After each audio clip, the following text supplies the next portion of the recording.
মাছ খুব কম, একবারই কম, মনই লাগে না। দেশীয় প্রজাতির মাছগুলো বিলুপ্তির দ্বার প্রান্তে। মানে বিলে কোনো মাছ থাকতে পারছে না। দেশীয় প্রজাতির মাছ বিলুপ্ত হওয়ার পথে। দর্শক, চলন বিল বিলসা থেকে কথা বলছি, আমি জুয়েল এস টিপু।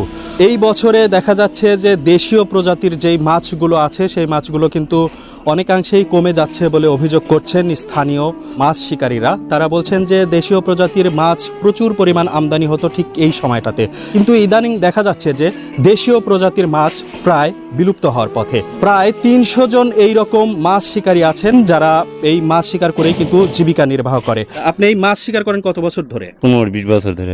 গত বছর বা আপনি 10 বছর আগে যে এরকম মাছ পেতেন এই চলন বিলে, এখন কি তার থেকে কম নাকি বেশি? আর বছর মাছ পাওয়া গেছে, এবার মাছ কম। এই কমের কারণ কি? এই যে ঘাসের জন্য, ঘাস এখন যে ঘাস ছাপলি চারটি করে পাওয়া যাবে। মাছের পরিমাণ দেশীয় মাছ কি বেশি নাকি কম?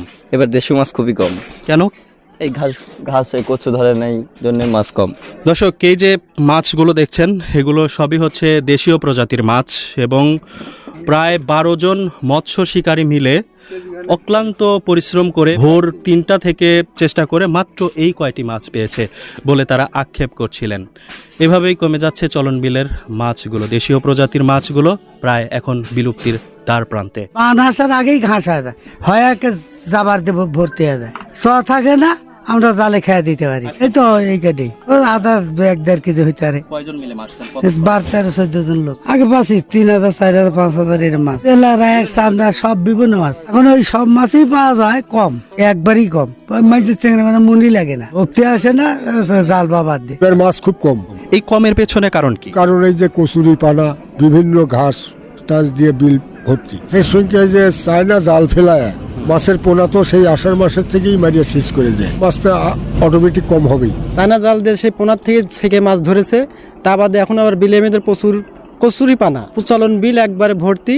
এই বিল পরিষ্কার না হলে মাছ থাকার মতো কোনো পরিস্থিতি নাই। এত মানে চাপাচাপি কচু, মাছ তো একটা থাকার মতো এক জায়গা থাকবে, শ্বাস নেওয়ার জন্য এক জায়গা থাকার দরকার, কিন্তু তা নাই। এই কারণে আমার বিলে কোনো মাছ থাকতে পারছে না, মাছ সব এটা চলে যাচ্ছে।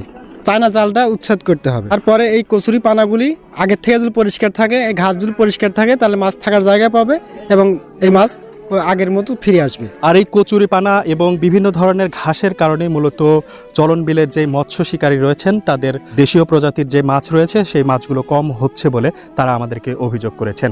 তবে প্রশাসন থেকে এই কচুরি পানা এবং কারেন্ট জাল এবং বিভিন্ন ধরনের চায়না দুয়ারি জাল যদি বন্ধ করা যায় তাহলে কিন্তু দেশীয় মাছের সংখ্যা বাড়বে বলে তারা আমাদেরকে জানায়। গুরুদাসপুরের চলন বিল বিলসা থেকে আমি জুয়েল এস টিপু আজকের মতো বিদায় নিচ্ছি আপনাদের সামনে থেকে। সবাই ভালো থাকবেন এবং সুস্থ থাকবেন।